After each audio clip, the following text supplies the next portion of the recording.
Hey everyone, and welcome to RUBIN'S Mind Lab, where we break down the latest research into what it really means. Ever wondered if those annoying thoughts popping into your head are totally normal, or if there is a way to deal with them without going crazy?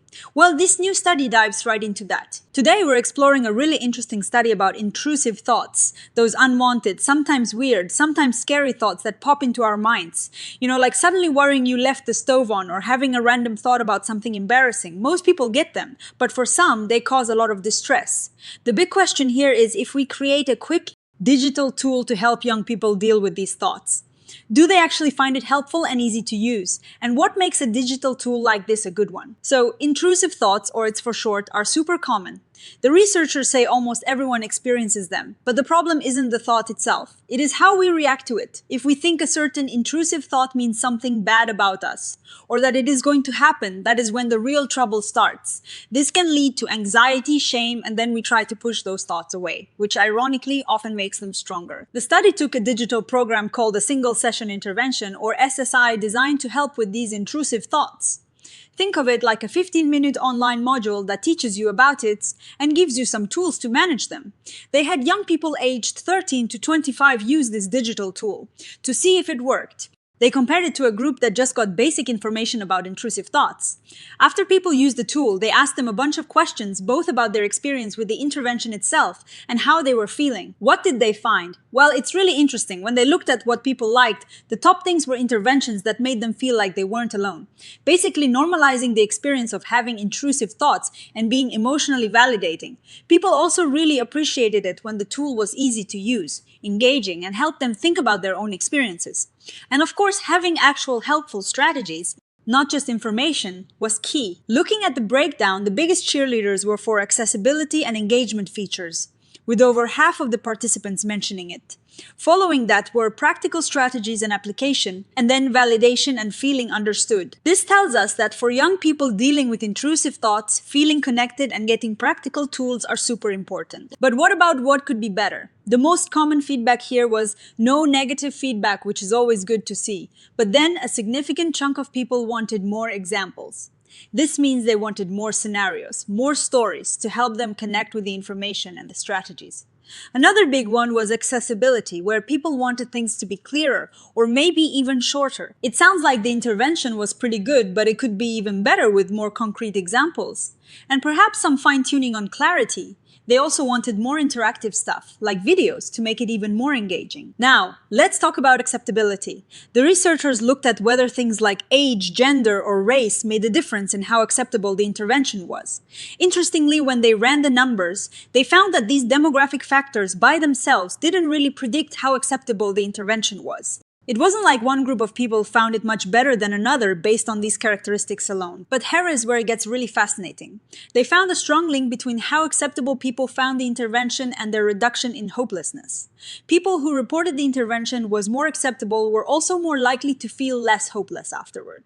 However, and this is a crucial point, they didn't find the same link between acceptability and a reduction in distress, specifically from intrusive thoughts. This is a really nuanced finding. It suggests that feeling better overall, like having less hopelessness, might be more tied to how accepting you are of a tool than just directly reducing the intrusive thought distress right away. The researchers suggest that maybe the intervention helps people feel more capable of handling their distress. Even if the distress itself isn't fully gone, plus feeling validated and less alone, which were big themes in what people liked, can really boost overall mood and reduce hopelessness. Another interesting result came from looking at the qualitative feedback. They found that if participants liked the accessibility and engagement features of the intervention, it was actually negatively associated with a reduction in their intrusive thought distress. This sounds a bit backward at first, right? Why would liking how easy something is to use be linked to less improvement in distress? The researchers offer a clever explanation. They think that maybe people who didn't see much distress reduction focused more on the presentation of the tool, how accessible and engaging it was. Whereas people who did see distress reduction might have been more focused on the actual content and strategies that helped them.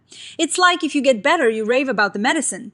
But if you don't, you might still say, well, the pill was easy to swallow. They also looked at whether different demographic groups were more likely to mention certain themes. For the what did you like question, endorsement patterns were pretty consistent across groups.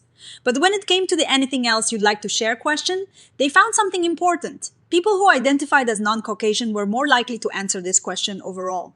But paradoxically, they were less likely to report a positive experience or appreciation compared to Caucasian participants. This is a really critical finding, suggesting that the intervention might not be landing as positively for all racial groups, even if they engage with it. The researchers speculate that this could be because the intervention as it was designed might have used examples of intrusive thoughts that are more common in certain racial groups. For instance, they mentioned that prior research suggests Black individuals might experience more contamination-based intrusive thoughts, while the intervention might have focused more on harm-based ones.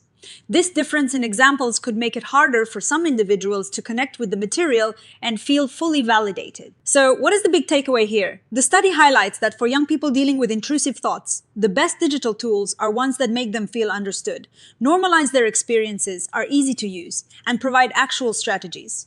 The fact that they prefer validation and normalization is huge. It means just telling someone you are not alone, and that their thoughts are common can be a powerful first step. And the feedback on wanting more diverse examples is a call to action for anyone designing these kinds of interventions.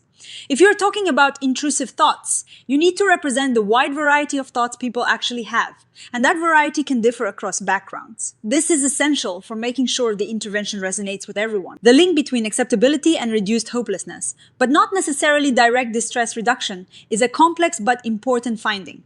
It hints that the overall feeling of hope and capability that an intervention fosters might be a key driver of its perceived value, even if immediate symptom relief isn't dramatic. Now, like any study, this one has its strengths and limitations. A big strength is the mixed methods approach, combining numbers with personal stories to get a fuller picture. They also had a good coding process for the qualitative data. However, they acknowledged that using a single item to measure distress from intrusive thoughts isn't as robust as using a full scale. And the way they collected qualitative feedback via text might have missed some of the depth you'd get from interviews. Plus, the examples in the intervention might not have been diverse enough, as suggested by the findings related to race. Looking ahead, the researchers plan to make their intervention even better by adding more varied examples of intrusive thoughts and more interactive features. They also want to directly ask participants what specifically helped them the most to better bridge that gap between how acceptable something is and how effective it actually is. So, to wrap it up, this study gives us a fantastic look into what makes a digital tool for intrusive thoughts truly acceptable and potentially helpful for young people. It's all about validation, normalization, practical tools, and importantly, diverse and relatable examples. It is clear that while the technology is there, the human element making people feel understood and seen is paramount in digital mental health. This research paves the way for more inclusive and effective interventions. What do you think about these findings? Have you ever used a digital tool for mental health? And what made it work for you or not work? Let us know in the comments below. If you found this breakdown helpful, please give this video a thumbs up and subscribe to RUBIN'S Mind Lab for more deep dives into the fascinating world of psychology. And don't forget to hit that notification bell so you don't miss our next episode. Thanks for watching, and we'll see you next time.